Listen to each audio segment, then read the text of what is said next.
Welcome back to another edition of the weekly podcast brought to you by the platform Under the Lights podcast, powered by DR Sports, Dedication and Respect. Man, hit that like and subscribe button as we bring you some of the best content about what goes on under the lights. I am Mark Henry here with Drew Johnson. We're going to talk about it, man. Lots of big things going on the gridiron under the lights this past week. Drew, we're going to start in Florida, man. I heard you had the game of the week. Talk about it. Hey man, you already know week 3, man. Thank y'all for who has been tuning in. Like my boy Marc said, make sure y'all liking and subscribing to the videos, man. We're trying to push this out every week. We under the lights, you know what I mean? We boots on the ground. So like Marc said, Florida, man. If you know Florida ball, you know you got to deal with some weather. That's the first thing we dealt with this week. For this week, like I told you guys, I was going out to Lakeland, Lake Mary. You know what I mean? The 2-time state champion Dreadnoughts traveled all the way out to Lake Mary in the Orlando area. Face off against 2026 Notre Dame quarterback commit Noah Grubbs. Man, I had to get eyes on this game with Lakeland going down to beat Miami Central. Lake Mary starting off 2-0. So I had to go see this one, but dealt with some rain, man, 2-hour delay. It was hard, like Coach said, it was hard to get the energy going, you know what I'm saying? So they had to bring the fans back in. But hey, boy, did they bring the energy. And like I told Sonny, boy, did we wait. Boy, was it worth the wait, man. Potential game of the year candidate. Lakeland pulled it out 35-34 in overtime, man. What a game, Mark. You know what I'm saying? Just let's throw out some kids' names. Noah Grubbs, right? Got to start with Noah Grubbs. This kid is the real deal for the 2026 quarterback class. I had him ranked number 2, but boy, Mark, we finna have to do some updates, dog. We gonna have to do some updates for sure. But man, did he put on a show? 4 touchdown passes just from the jump. Shouts out to the Lake Mary coaching staff.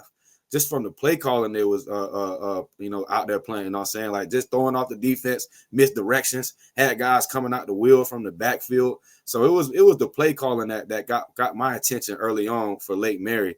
And the physicality, right? I went out there thinking, man, Lakeland's finna be some dogs on the defensive line in the trenches. But Lake Mary held up. I don't think Noah Grubbs got touched all night.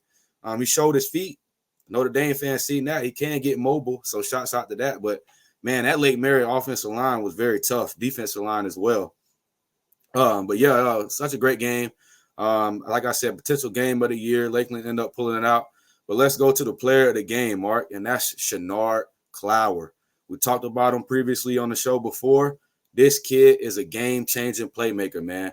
99-yard kick return, 2 touchdowns, 2 80-yard touchdowns receptions from senior quarterback 2025 Xander Smith, North Dakota commit. So he opened up the game from the jump, man. Just his energy, just being able to be so versatile. And he plays DB, dog. And like Fraser said, he showed off his receiver skills this game. Coaches came out to the spring for Lakeland, came out throughout the summer. He transitioned to the wide receiver position. A lot of people don't know.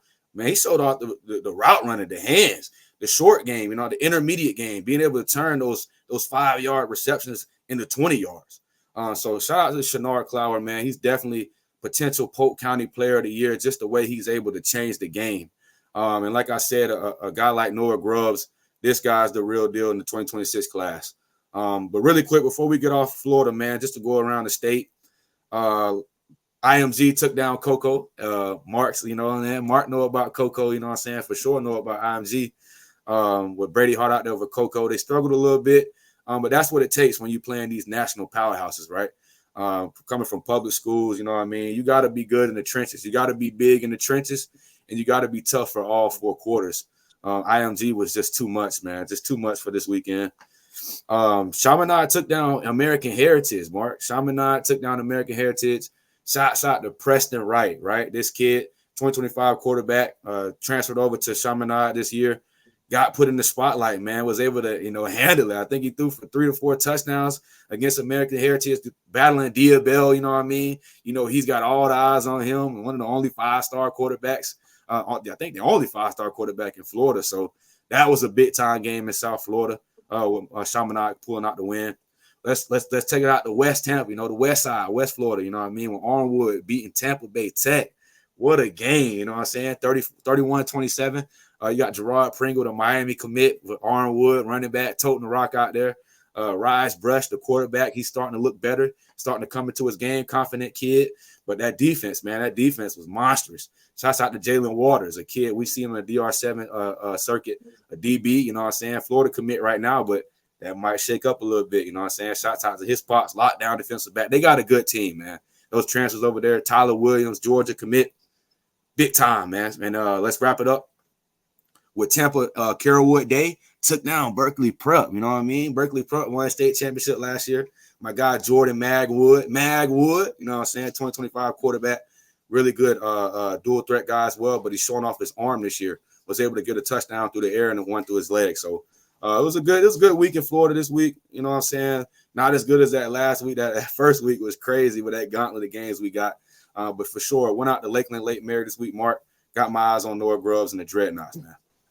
So, with the first couple of weeks out of the way in the state of Florida, and we know IMG took a big loss that first week. It's been kind of a shakeup at the top. What are you seeing from the team so far in the state of Florida, and who's kind of emerging as a team that you didn't see coming, and who's at the top that you thought would be there? Man, the First Academy. This is crazy, right? These guys took down Edgewater. Edgewater went out to the UK and beat NFL Academy, right? These guys beat Edgewater to start the season. I forgot who they beat last week, but they look like a state championship contender. I don't know if people might have knew about it because they had a boatload of transfers in the offseason, Marc. They had a little investigation going on out there, but hey, I guess it was all cleared, and they got some guys over there now, and they look really good. But Cocoa, man, I was really, really high on Cocoa High School. This seems to be one of the best years they had going against IMG. Don't let the IMG game sleep, you know what I mean? Don't let it fool y'all.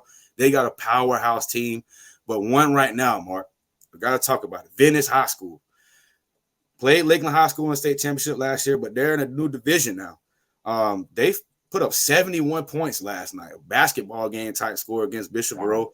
They are letting up a lot of points. Their defense is letting over 100, almost, I think, 200 scoring points already in 3 games. The defense is a little suspect, but the offense, they got Winston Watkins over from IMG, 5-star wide receiver. They got Jace Nixon, that quarterback, throwing that thing around. And the running game, Jamarce Wilder, this kid is a dog, Marc. I think he had over 200 rushing yards last game. So just put the ball in his hands. He's going to be a monster. So Venice looking really well. And of course, we just talked about Armwood, man. You can't go without mentioning Armwood. They're looking really, really nice, really solid team. That coaching staff is solid as well. So they look good on both sides of the ball. So watch out for Armwood. Well, definitely, man. I know the state of Florida has been very competitive. These teams that we see, in the state of Florida, always very competitive, and then, when we get a chance to see them in the springtime, in the off season, it's now the time that we see them in pads and see them performing well under the lights. You know what I mean? So that's kind of what we want to do here. But let's go really ahead. quick. One last team. I got to mention Jones High School with De'Aaron Coleman, right? Miami, 2026 Miami quarterback commit. They played yesterday. They didn't play on Friday. They played Evans because I believe it was the weather. So they ended up winning that game. They got so much talent on the offensive side of the ball. The defense is it's pretty straight, but they let up 21 points. They won 28-21 against Evans. You know what I mean? They don't have much on the offensive side, but they're a physical, tough, well-coached team. Running backs pretty good. He's ranked in our 2026 running back, Ladarius Pryor. So they got a solid team. Watch out for Jones, too, with De'Aaron Coleman slinging the rock, but looking real good. Now Jones, I had a chance. They came to Texas about 3 years ago, and I had a chance to see that program. Yes, sir. And then they've been getting close, but hadn't been able to punch the ticket. As far as being state champs, have they kind of showed themselves early as an early contender down that way? Yeah, for you Texas people that's listening, don't let that fool y'all. You know what I'm saying? I know Jones went out there and played a powerhouse and a fluky year, got stepped on a little bit, but nah. Last year, they were pretty solid last year, but they were going through a little quarterback issue. Trevor Jackson, he's at Florida State right now. He ended up transferring over. So him and De'Aaron Coleman were going through, they were sharing reps a little bit. But this year, they got some more firepower on the offense. Vernell Brown, 4-star wide receiver, he's looking the part, man. He's the real deal. So I think just with that connection and them having a quarterback that they know, hey, this is our guy. We're going out each week. He's going to be slinging the rock. So I think they're more locked in this year for sure.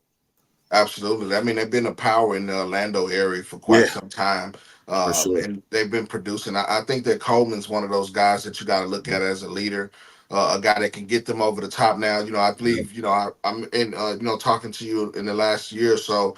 He yeah. was kind of sharing reps last year. Now he's the man. What does that do for his confidence? Yeah, well, you can see it, right? Well, he walks around already. This kid, you know Coleman. He's a cool, composed kid. You know what I mean? But you can just see it in his game now, right?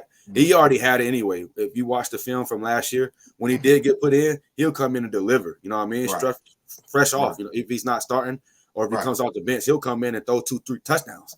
You know what I mean? right. So he's always had the game. But like you said, just having that confidence, knowing your brothers know you. I'm going out with my guy. You know what I mean? So I think that does a lot for his game, and it looks good at the next level, right? It looks good on film, and I think they'll carry into the playoffs. I think they'll be a better playoff team this year. Absolutely. I know, seeing him firsthand over the springtime and on the 7-7 circuit, he's that guy that Oh can yeah, be a game changer. yes sir. Now that he's got not looking over the shoulder, so to speak, he can concentrate and deliver and get more consistent. He has to be in a rhythm. I think, sometimes you don't understand that, switching back and forth changes the rhythm. Yes It doesn't sir. allow you to develop that continuity. And then, hey, from the quarterback position, that each quarterback's cadence is different. The snap Yeah, count changes possibly. yeah. So you got to look at those things when you go into it. In the offense, right? The offense is more, fit around his game. You know what I mean? They don't have to go flip flop with Trevor being a more running quarterback. Hey, we got our guy. We know what we want to do. So I think that offense is really a well-oiled machine right now. We're gonna go down to the state of Texas, the big game Uh of the week. I know oh. everybody around the country's been talking about it because Uh I've oh, been Marc. getting hit up since Friday night. What was going on, man? What happened? What are the big game of the week? Number one versus number five. Right. DeSoto welcomes in the North Crowley Panthers. Coach Claude Mathis, Coach Ray Gates, two of the best in the state when it comes to coaching. DeSoto's a back-to-back 6A Division II state champion. They just came off the previous week of beating Creekside from Georgia 70-0. But as you know, in boxing, you step up in weight class, you step up in competitive nature and in a competition. So That's this was facts. one of the best games that I've seen this year so far. Right. I expected that. I didn't expect the offensive output as far as the score went. I knew it would be Yeah. close, but North Crowley comes out on top 57-51 in what was a barn burner of a game. A great game, great atmosphere. I think the big thing that I noticed was that, shout out to my guy, Coach Gates, is he pulled no punches. He didn't come here to lose. And the way they were coaching is the way that they really played. They played with no pressure on them. They had nothing to lose. They were confident in everything they did. It starts at the quarterback position with senior North Texas commit Chris Jimerson Jr. Phenomenal game. So at the beginning, at the kickoff, North Crowley kicks it off, kind of poofs it, recovers it, and the first play over the top, big play to Quentin Gibson. And I'll get to Gibson here in a minute, but Chris Jimerson's ability to complete the deep pass, put some touch on it, his ability to control the tempo, whether he wanted to run or pass, and his ability to make the big play was a big difference in the game. It seems like it was almost like the DeSoto defense wasn't expecting North Crowley to do some of the things they did. I really think they didn't expect them to have this much speed. The speed for North Crowley was next level. The speed that they had on offense was something that you could see that was palpable from just right there, standing right in the trenches, looking at it. They got to have the fastest backfield in the state of Texas until I see it the rest of the way. Super fast. I got to start with Cornelius Warren, the UNLV commit. 4 touchdowns on the night, over 100 yards, just explosive. Has that other gear, but listen, the power between the tackles is something that I don't think he gets enough credit for. We all know he could fly. And I think that he's really, really, he ran the ball with a purpose on Friday night. Anytime he touched the ball, it was like you were waiting for something to happen. Electric, shifty in space. Great 1-2 punch. He can dead leg you, then get to the outside. And when he hits the corner, it's a wrap. You know what I mean? And he was that difference, to change the tempo. They kind of slow played him a little bit, and then they give it to Warren, and he kind of takes it to the distance. Now, the other guy in the backfield that makes this combination one of the fastest is Daniel Bray. Now, we talked about Daniel. I talked about Daniel Bray probably about 2 episodes ago, Drew. We saw Daniel Bray on the 7-on-7 circuit with West Texas Elite. We knew he could play. It's just seeing it in pads and seeing him in person. Since he's been at North Crowley, it's the difference I think that gives them that extra punch that they didn't have last year. Of course, they had Cornelius Warren, they had Chris Jemison Jr. for 3 years. Bray gives them that 1-2 punch that you just don't see where it doesn't drop off. It also allows Cornelius Warren to take some snaps in the slot and shift Bray to the backfield where you got two ultra quick weapons that one could be on the outside and one could be in between the tackles. Bray had a 63-yard scamper to kind of close the deal, to shut the door on it, and put them up that final score of 57 on the board. But the big play of Quentin Gibson. This is a guy that has been on the tear the first 2 games of the season, 7 catches, 180 yards, and he was getting it done. I'm talking about a guy that's quick, can stretch the field. And listen, he picked up 2 offers since the game from Stephen F. Austin and Texas State the next morning. There were college coaches in attendance on the sidelines watching, and he was the talk of the game. I was telling people as we were watching, I was like, for the DeSoto defense, every time they line up, you need to locate six and see where he is. It's because he was making those type of plays, big, explosive plays. A guy that can get underneath as well. Great catch. He tracks the ball well. 2 over-the-shoulder catches. One handed for a touchdown. Quentin Gibson is that guy that's shining, and you can see the momentum changing. Now, on the flip side, DeSoto didn't not play well offensively. Keldon Ryan, the Virginia Tech commit, was fabulous with his legs. A couple of scores on the ground. Tiger Wright, the A&M commit, with a couple of touchdowns on the ground. But it was the interception late that kind of sealed the door as they were driving after the 57 to 44 score. They Yeah. get the ball back, and Galen McNeil picks off the pass from Keldon Ryan, and that was the difference in the game. Uh, Mm, that kind of sealed the game. But DeSoto did get the ball back late in the fourth quarter, drove down to get the final score. But after that, big run by Bray to kind of shut the door. That was the nail in the coffin. And mm, I think also the special teams play of North Crowley was the big difference. You had the pooch kick at the beginning. You also had actually DeSoto blocked a punt, but the punter mm. recovered it on fourth down and made a 30-yard scamper to get the first down. And then Coach Gates, being the guy that he is, they called a fake punt on fourth down. And listen, they got a third running back in Keontae Ingram, who's the up back on that. He makes a big play to kind of get North Crowley back in the game, and they go down and score again. Yeah. This was the best game of the weekend. There's a lot of Yep. chatter going around the state of Texas. I don't look at it as an upset. I look at it as North Crowley is proving that they're one of the top teams in the state of Texas, and Yeah. you have to turn your eye to that. They talk about representing the 817, which if you're in the DFW area, that's the Fort Worth to Tarrant County area, and Mm. they want to do it for the 817. And shout out to Coach Gates and North Crowley for bringing it home. This was a big game, a big contest between two of the best teams in the state of Texas and two teams that are going to be having deep playoff runs.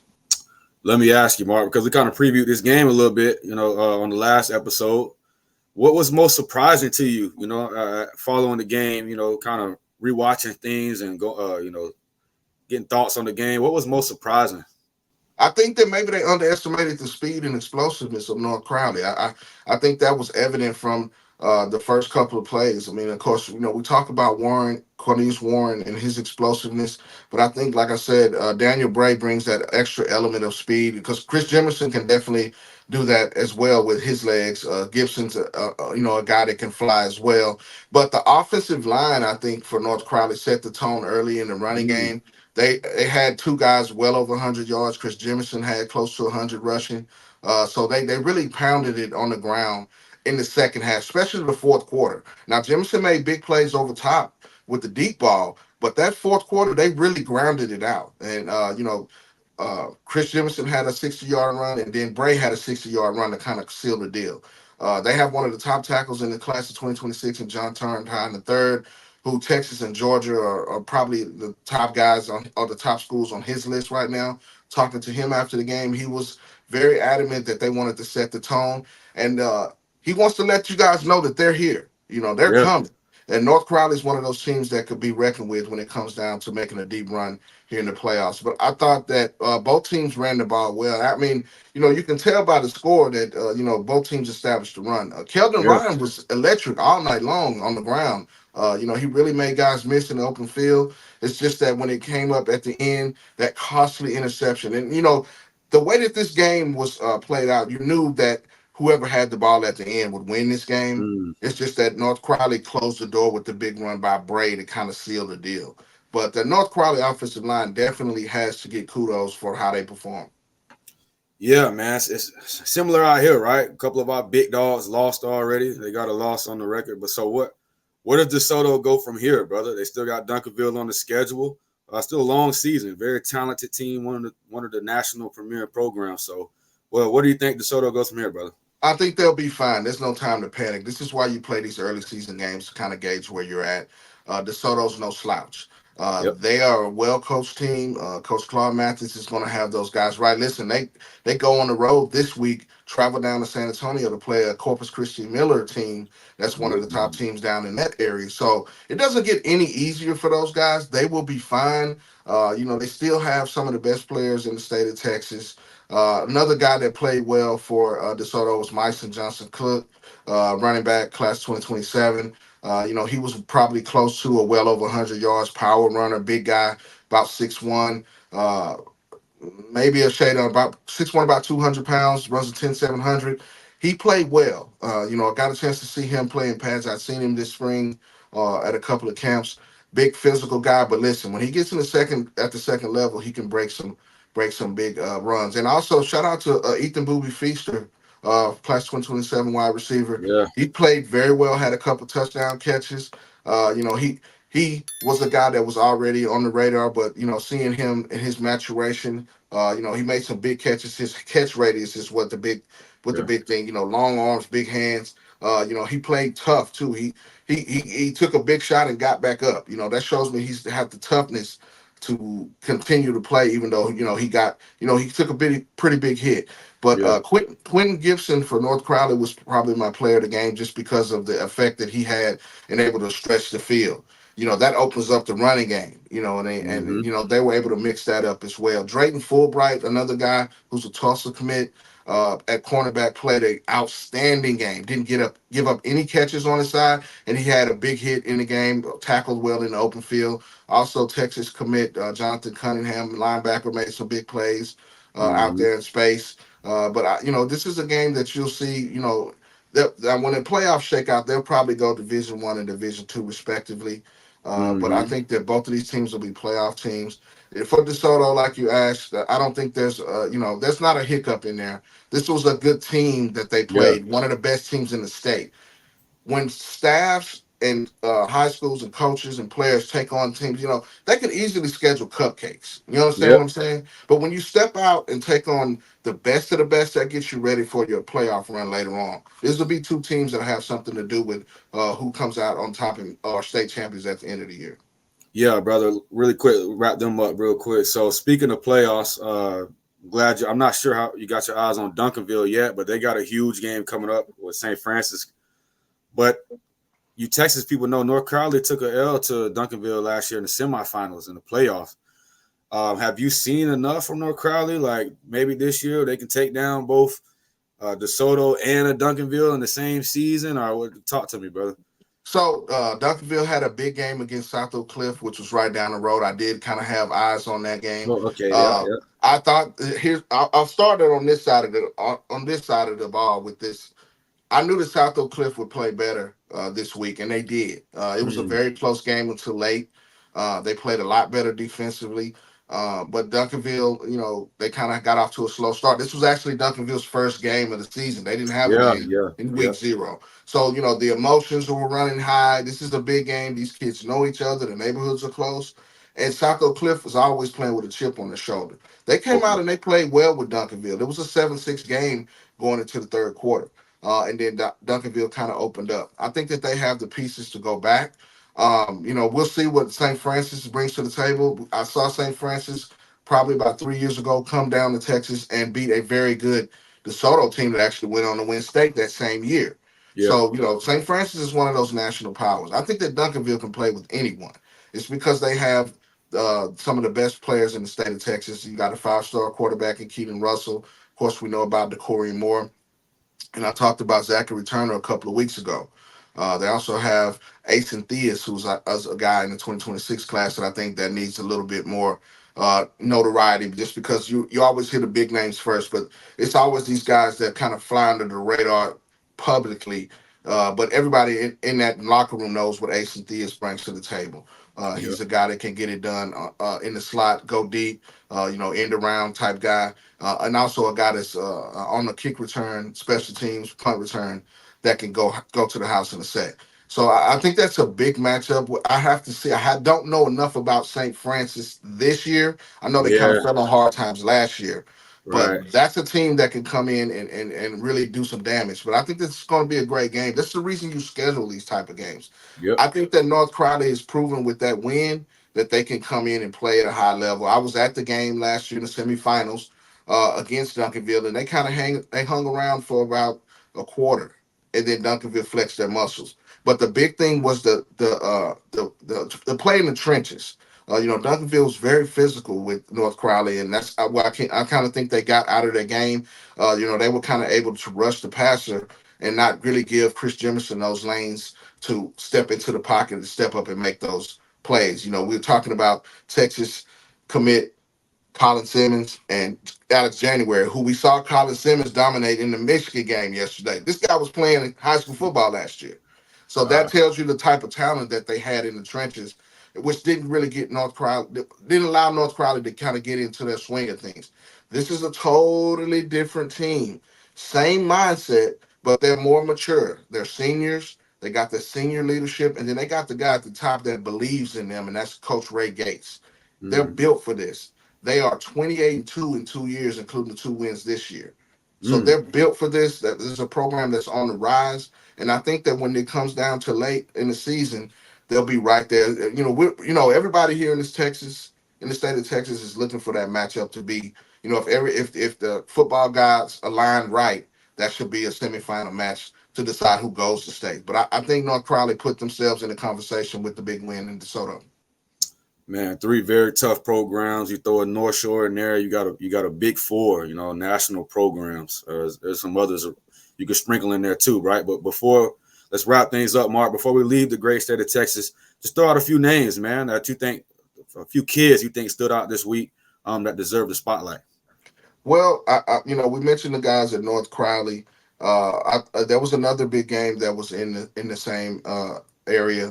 North Shore traveled to Crowley and Mm. played a very, very tough Crowley team. I'm going to talk about the Crowley Eagles a little bit. I thought that they played well. I also had some eyes on that game as well, and they played well. They got 5 interceptions from Caleb Bailey and his backup Caleb Maryland in the game. The final score was 28-13, but I think that the Crowley Eagles set the stage to say, hey, we're a team that can compete. They're actually in the same district with Crowley, North Crowley. So that'll be the final game at the end of the year. Okay.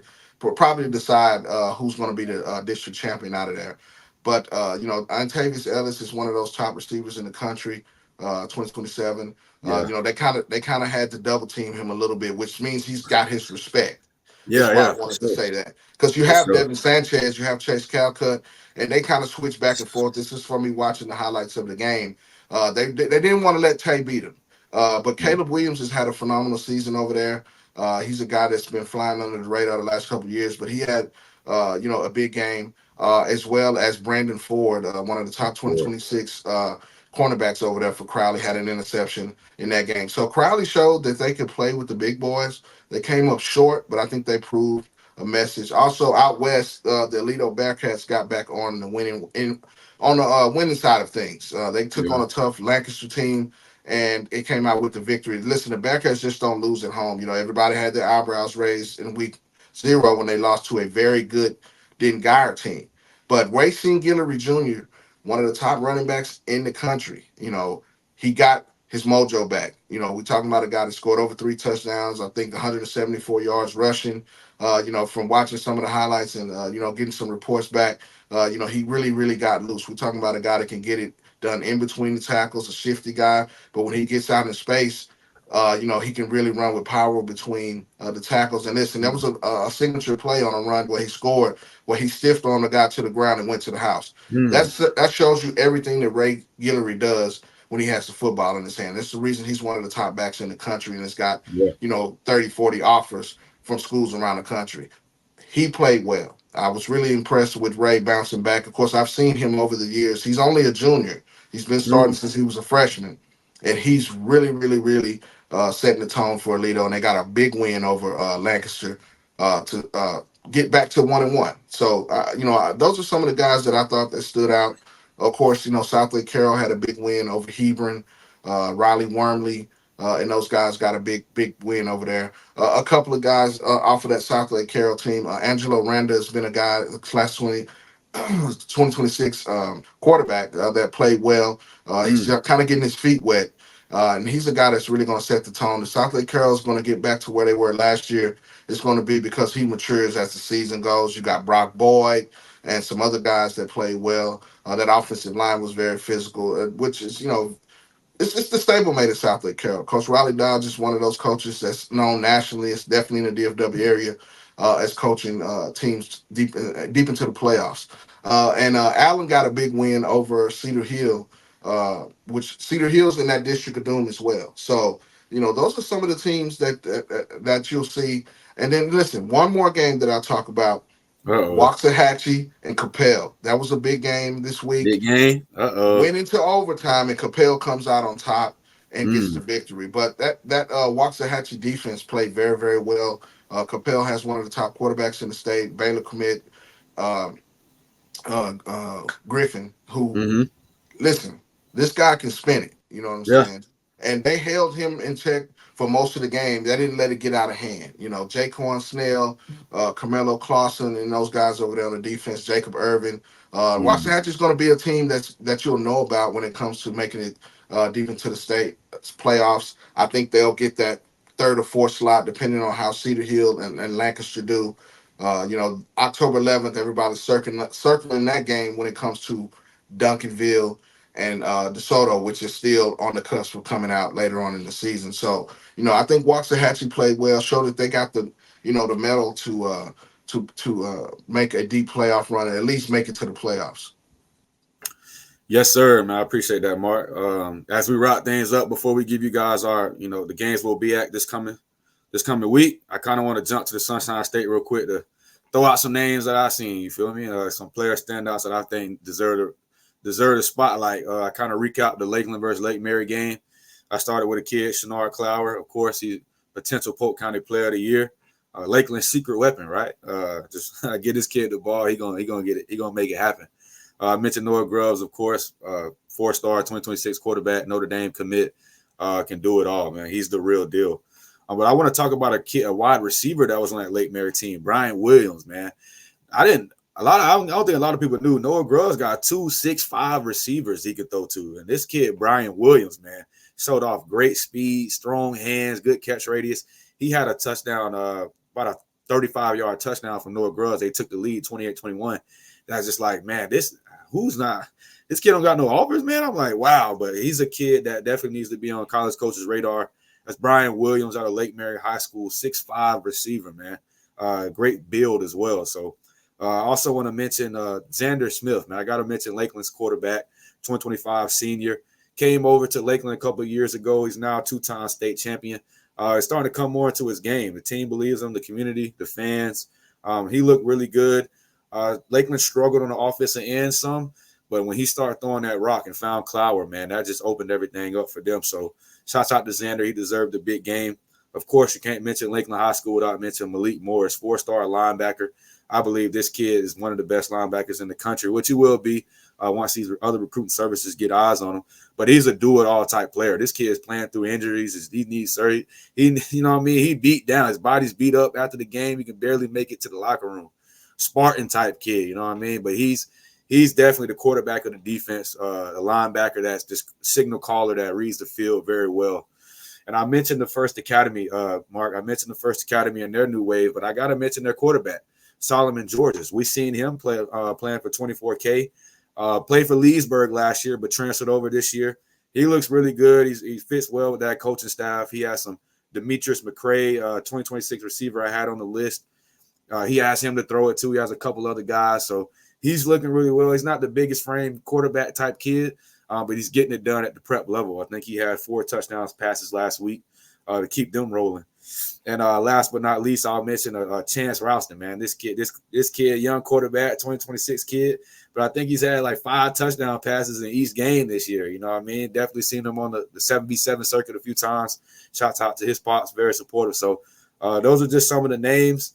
And I'll wrap it up with Isaiah Thomas, Lake Mary's running back. Man, I mentioned him going into the game when I previewed it. But, man, just to get my eyes on this kid, Mark, I think he carried the ball around 20-plus times. He never stopped from start to finish. You know, a lot of running backs can get beat up, right? And they don't start running the ball as hard in the fourth quarter. But he started running the ball harder in the fourth quarter, you know what I mean? He broke a couple tackles, first play in overtime, scored, man, just looked like a monster. So I think college coaches need to get eyes on. That's Isaiah Thomas out of Lake Mary High School. He's been the bell cow for that offense. When Grubbs is not going, it's been him. But Grubbs is on and he was on.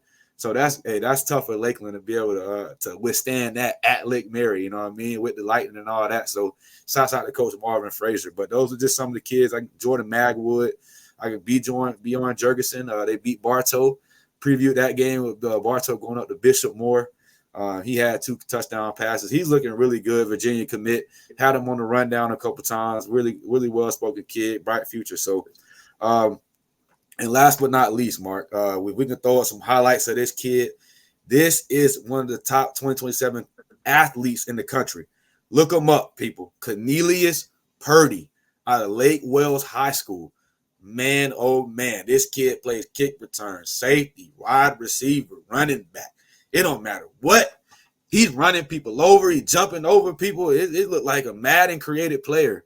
That's Cornelius Purdy, 2027, man. This kid is a dog. Make sure you get eyes on him ASAP. But, yeah, those are just some of the kids. I'll keep it short right there for you, Mark. And we can just preview the games that we'll be at this week. Before we get to the games, I got to mention down in the Tastasita Corday Mack. There you go. He is a 4-star running back that has taken some snaps and moved into the quarterback position, and he led a big victory over Katy this weekend. The reason I want to bring up Mack is his play at the quarterback position, which has been phenomenal. He threw some couple of touchdown passes this weekend. A big one over top to Brody Malone or Broderick Malone, who we talked about a couple weeks ago. An 80-yard deep bomb to get them the lead in the third quarter. An 80-yard bomb. This is coming from a 4-star running back. Wow. You just don't see that. No. This is a guy that can run the rock. He also has a running mate in Torrey Blaylock that is committed to Oklahoma. So that gives him the 1-2 punch. And you can't just key on the Wildcat or the quarterback run. Mack will hit you over the top. I had to bring that up. An 80-yard bomb from Corday Mack, who's a 4-star running back for Tastasita. But he's been playing some quarterback. He's the number 19 ranked running back, according to Rivals in the class of 2026. Last year, he had over 1,300 yards rushing and 21 TDs as a sophomore. 218 yards and 2 touchdowns, rushed for another touchdown, and 119 yards rushing when Tastasita beat up on Katy 41-24. Just had to bring that up. Yeah, you can't miss him. You can't miss him. Miss that. You know what I'm saying? I remember Nick talking about that game too. Absolutely. I was just flipping through my notes and had to get that. And then listen, one more thing, recruiting wise, you're not gonna like this. You know what I'm saying? The big flip from Florida State. Myron Charles is flipped to the University of Texas. 2025 defensive lineman committed to Texas on yesterday. Saw the big win over Michigan. After they go and beat up Michigan, right? Absolutely. You know what I'm saying? You have to look at that as a big recruiting win for the University of Texas. I know you knew about that as being a Florida guy and a Florida State guy. You know what I'm saying? Hey, y'all that's watching, man, we can have a whole college show, right? You don't want to do that. But shouts out to the Longhorns, my nose. We start off slow. That's what happens on the recruit trail. Had to throw that one in there real quick. Myron That's Charles all good. flipped That's from why you my Florida State to dog. Texas. That's right. That's all That's you. right. I had to throw that one in there, man. But listen, big game of the week features Uh-oh. again those North Crowley Panthers take Okay. on Denton Guyer. Let's flip it to Ooh. Denton Guyer. Denton Guyer is one of the top teams in the state of Texas. Yeah. They have one of the top quarterbacks in the state of Texas in Kevin Sperry, who's committed Okay. to Oklahoma. They Yeah. have some of the two of the top defenders on the defensive line in the class of 2027 in Kyron Haywood and Zane Rowe. I think Same that this road. is going, Yeah. yeah, this is going to be a big game. I think that North Crowley coming off the big win, there shouldn't be a letdown. Knowing Coach Gates, he's going to have these guys focused and ready. Yeah. Then guys coming in with a lot of hoopla as well. Both of these teams should be ranked in the top 5 and 6A, probably coming out into the next week. This is a big game for both teams. Then Guy put everybody on notice when they had the big win in week 0 against Alito, which was a 35-30 win. But Yeah. if you know anything about Alito, they're physical up front. What that shows me is that Denton Guy's ready to play up front in the trenches. Yes, Here's sir. another name that you should be watching is Ryder Garcia. He's a Mm. linebacker, kind of an edge guy that's made some big plays last week in the game that Denton Guy got the win.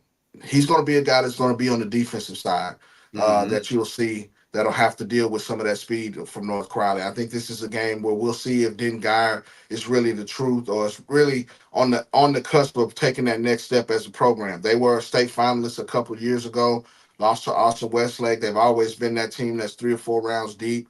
Uh, we've all around the state of Texas. We know about what they have in the 2027 class. They got a couple of guys, DJ Reese. Mm. These guys definitely have the pieces to put around it to make a state run. This is a Yeah. big game for them when it comes to making their case to be one of those teams that is a conversation to make it a state. But Yeah. they got to see North Crowley first. Yeah. I See, no. think that's a big game this week. That's a Yeah. game that I'll have on the radar. And then we talked about the St. Francis coming to Duncanville. These Yeah. are two That's national huge. powers. On the Duncanville side, they've been a team that's been ranked nationally. But if they take care of business and win this one, you got to put them up there in that 1-2 conversation with all of the national programs around the country. This is a big game as well. So that'll be two big games that we have our eye on. We always have our eye out for things going on under the lights on Fridays nights, man. And those are Yeah. the two big games that we'll be taking a look at here in the state of Texas this week. All right, Mark. Man, I done had fireworks these last 3 weeks, but this week it's gonna be two smaller schools, which could end up being probably one of the games of the week. I'm going out Lake Wells versus Sebring. I just mentioned the Lake Wells kid and Cornelius Purdy, 2027 kid. He's been balling these last couple weeks. But I got a couple other kids, man. Cardell Brantley, I want to mention him, wide receiver, 2025. He's averaging 80 yards a game, you know what I mean, through the air. So I really like him. He's a speedy receiver. He just got to show a little bit more of his route running abilities. Let's go to the quarterback, man. I like the quarterback, Levi Otis. Let me make sure I say it right. He's a kid that I've watched over the past couple of years. He does really well in the offseason, 77 season. But it's time to turn it up, you know what I mean, in the regular season. Even though Lake Wells state champion, I think they won like 30 regular season games in a row, you know what I mean? So they know how to win. But Sebring's going to come in, very physical team. They got Kavion Mason over there now, 2025 running back. He's probably I think he might be top 3 running backs in Polk County right now. So that's a game I got. I got a couple other games I might go out to, but I definitely, if I go out, I want to get eyes on this game because I got to get eyes on the Purdy kid. Purdy got offers from pretty much all the big time schools in the country right now as a 2027. I'm not saying he's a booby feaster at wide receiver, but he's more of just a kid that can just do it all. You know what I mean? Play a safety, take punt returns back, or go at receiver and catch an 80-yard bomb, run somebody over, and then jump over a kid in the end zone. Please put that highlight in, Ben. But yeah, man, definitely Lake Wells, Sebring, a little smaller schools, but Lake Wells is a state champion. They're well known in the state, but Sebring will come to play. I know it. Absolutely, man. The reason that we do this is we get out to all the big games, whether it's big or For small. real, for We sure, for try sure. listen, under the lights is going to be under the lights on Friday night somewhere on a field near you, man. And that's the reason we Yeah, bring us to you each week. Sponsored by DR Sports, Dedication and Respect Sports, the platform so Under the Lights podcast. Man, please hit the like and subscribe button. hey, we've been getting great feedback on this, and Yeah. we appreciate everybody that's been tapping in and joining us. Comment too. Make sure y'all Comment. commenting, man. I Hey, want to see some of listen. the Hey, these if it's fans. somebody we didn't talk about, then let us know. Yeah, You let know us what I'm know, saying? man. We ain't We don't scared, have no man. problems with that. You know what I mean? For We sure. definitely do this to give you the best under the lights around the country, man. For Ben Spicer, my guy Drew Johnson, I am Mark Henry. We'll tap into you next week under the lights right here, brought to you by Peace. DR Sports.